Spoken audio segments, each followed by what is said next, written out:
Hello, everybody. Welcome to the Tournament Center here at Pro Tour Battle for Zendikar in Milwaukee.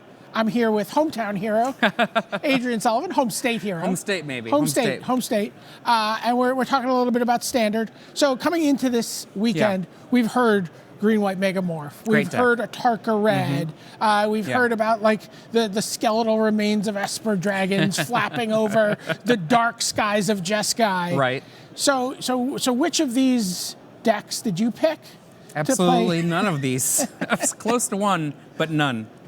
Okay. So what deck are you playing? You had an interesting name for it. Esper Demons. Okay, and this is a Demonic Pact deck. Yeah, Demonic Pact. 4 Demonic Pacts. Hope we don't lose the game. So is this a deck you knew you were going to play like right from the start? Not at all. Tell me how this came to be. Not at all. So one of the things, there was an online PTQ winner that was a Demonic Pact deck back in the Perilous Vault days, and I was playing Black-Blue Control primarily, and I just kept getting beaten when I'd play it online by Demonic Pact, and I thought it seemed interesting, but I really liked a more traditional build. Fast forward, there's a rotation, there's all this crazy mana, and I'm like, well, let's check out this Demonic Pact thing, and I make a Sultai build. And the Sultai build runs Sultai Charm to get rid of it, and then you've got, other things like Disperse. Sure. Wasn't quite good enough. Then Michael Flores, my old Cabal rogue, collaborator, as we like to call it. right? He threw a black-blue one to our mailing list, and it wasn't quite there. But then I kind of put it together with Esper Dragons. There was the third place list of Esper Dragons from SCG Indianapolis, and I really liked a lot of the stuff going on there. And it had 3 Utter Ends main, and I thought, Utter End works really well to get rid of this stuff. And that was the beginning, and then a few days later, there we were. All right, let's take a look at what you have here, and we'll start with the main card. Yep. Talk about Demonic. I mean, this card can lose you the game, but it doesn't. Absolutely. It doesn't actually win you the game. It's like this deck built around a card that it doesn't actually just win, does it? Well, you lose the game, you don't want that to happen. And it does not win the game by itself. You have to work it. So perhaps you might make them lose 4 life again and again and again by bouncing and replaying your pacts. But importantly, this is kind of like a very slow, cruel ultimatum, and it plays out remarkably like that.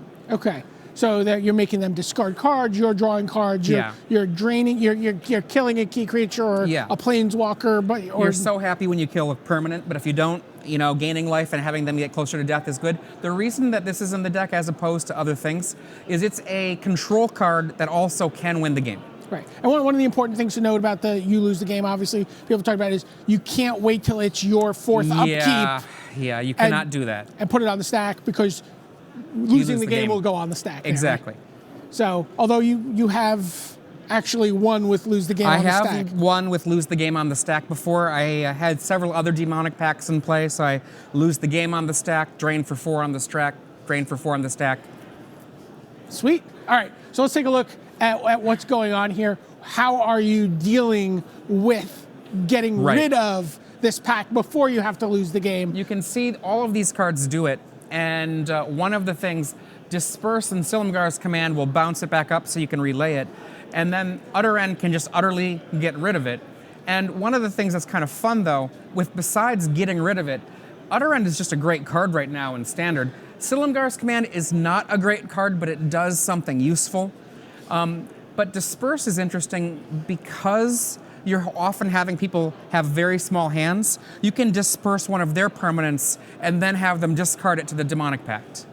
Okay, so it becomes effectively removal because you know that's coming up when you get around to your upkeep. Okay, let's take a look at some more of the cards that work in here. Some of the stuff that lets you kind of get to your pack.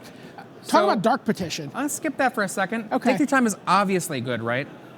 So that's a great card, and it fights Dark Petition a little bit because Delve and Spell Mastery don't like each other very much. But Dark Petition is Demonic Tutor, essentially, if you have Spell Mastery. So here's yet another demon in the deck. So we've got Demonic Pact and we've got Demonic Tutor. And being able to search for a pact or a way to get rid of your pact, or sometimes just a card like Languish or Crux of Fate is great. And then talk to me about Despise. It's sort of here with the cards because is the coast clear? Exactly. There is a way in which you do it for the coast clear check, but also the deck has a lot of more expensive cards. So you need to be able to say, okay, turn 1, maybe this will mess up your ability to make me dead. Okay. All right, let's take a look at some more cards here that are going on. A couple Planeswalkers. Yep. Ugin the Spirit Dragon is someone we've seen a lot of, but talk to me about Obnixilis Reignited. So here's another one of the demons. And Obnixilis has been really, really good for me. In some matchups, you actually never even go into the Demonic Pact, or at least maybe not more than once, just because you've got things like Dramoka's Command that are messing stuff up. You can put this down, it murders somebody, and then when you just draw a life, draw for life, it's great. And you can kind of become a traditional control deck. And obviously, Ugin costs 8, but Ugin, that ability to -X, that's another way to get rid of all of your Demonic Pacts. Just be like, clear them, they're gone. Someone had told me that the way to play Obnixilis is it's very simple. It's very binary. If you're winning on board, draw a card. Yep. If you're losing, kill a creature. That's about right. That's about right. This is like an expensive but awesome Necrotal. Okay. All right. Let's take a look at some of the more things that you're doing if things go horribly awry. Right. Some counter spells, some removal spells, some board sweepers. I tried to make it as cheap as possible, and the reason that Clash of Wills ended up being in the deck is because of Todd Anderson's list, the Jeskai Black deck that ran Dispel. It became apparent that I needed more counter spells, but I really didn't want to be a deck that was counterspelling, on turn 12. I wanted to be able to do it on turn 2. So Clash of Wills gets me there. Horribly Awry snuck in just primarily because I wanted another card that could maybe be similar to a Reeve Soul in stopping something early, but it can get a Rhino. There are very few creatures actually that dodge the Horribly Awry. Dragon Lords are the only ones that are typically played. Right.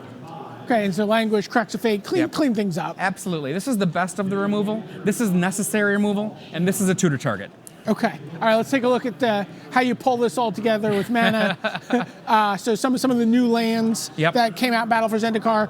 Shambling Vent, why do you need a creature land here? I just needed a way to actually kill somebody that was not getting in the way of my spells, because sometimes you're really close to killing someone and you can't. The colors really matter, but you'll have things happen where you'll, for example, let's say versus Sorin, you'll kill their thing that they've got left, and then the Vent will just sneak on in and get rid of a Sorin.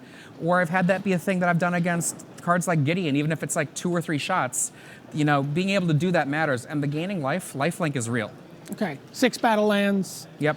Which means we're going to see some fetch lands in the next group of cards. So let's take a look at those. Polluted Delta, Flooded Strand, a couple basics. Majoring Network, 3 copies. I'm running 2 Ugin, and I'm running Clash of Wills. One of the best things you can do... Clash of Wills to be a hard counter? Yes. One of the best things you can do on turn 2, you have your blue source, you lay your Majoring Network, you've got your Clash up.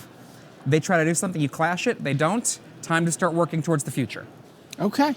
All right, so that is Esper Demons, our first look at the new standard here from Pro Tour Battle for Zendikar. I'm Brady Marshall for Adrian Sullivan, signing off from the Tournament Center.